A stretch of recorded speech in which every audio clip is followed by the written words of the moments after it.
அஸ்ஸலாமு அலைக்கும். Hi friends, இன்றைக்கி நம்ம மார்னிங் ரொட்டீன் தான் பார்க்க போகிறோம். காலையில் எழுந்திரிச்சி 5 மணிக்கெலாம் எழுந்திரிச்சாச்சு. பஜ்ர்லாம் தொழுதுட்டு அப்படியே கிச்சன் பக்கமாக வந்து பிள்ளைங்களுக்கு சோறு பங்கம் தான் ஸ்டார்ட் பண்ணியிருக்கேன்.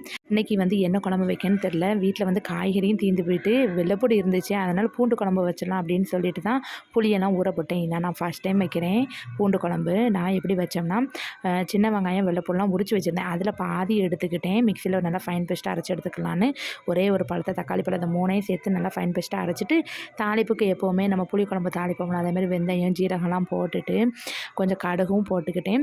பாதி எடுத்து வச்சுருந்தோம்னா அந்த சின்ன வெங்காயம் வெள்ளைப்பூடு போட்டு நல்லா வதக்கிக்கிட்டாச்சு.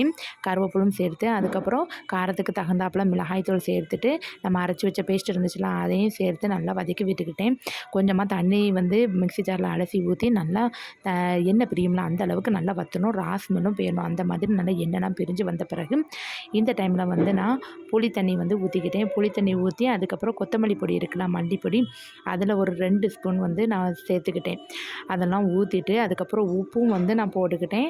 நல்லா கொதிக்கணும். அந்த பச்சை வாடெல்லாம் போய் நம்ம மல்லித்தூள்லாம் சேர்த்துருக்கோம்ல அதெல்லாம் சேர்த்து நல்லா வந்து ராஸ்மெல்லாம் போன பிறகுமே கொஞ்சம் திக்னஸ் வரும். அந்த டைமில் வந்து நம்ம உப்பு செக் பண்ணிவிட்டு அப்படியே ஆஃப் பண்ணி இறக்கிடலாம்.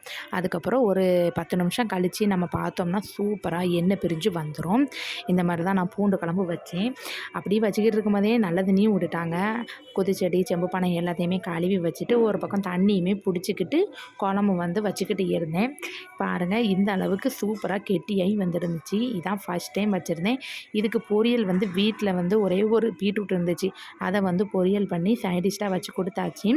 அப்புறம் ஸ்நாக்ஸுக்கு வந்து மிளகு கரைச்சம் இருந்துச்சு, அதை வச்சு விட்டுட்டு அதுக்கப்புறம் பிள்ளைங்களுக்கு லன்ச்சுமே பேக் பண்ணிட்டேன். பூண்டு குழம்பு வந்து இதான் ஃபஸ்ட் டைம் வச்சுருக்கிறதுனால பிள்ளைங்க சாப்பிடுதாங்களா என்னன்னு தெரியலை. சரின்னு சொல்லி வச்சு விட்டுட்டு அப்படியே டாட்டா காமிச்சு ஸ்கூலுக்கு அனுப்பியாச்சு. தண்ணி வந்துக்கிட்டு சொன்னோம்னா அப்படியே மிஷின்லையும் ஒரு பக்கம் வந்து நான் வந்து போட்டுக்கிட்டு இருந்தேன்.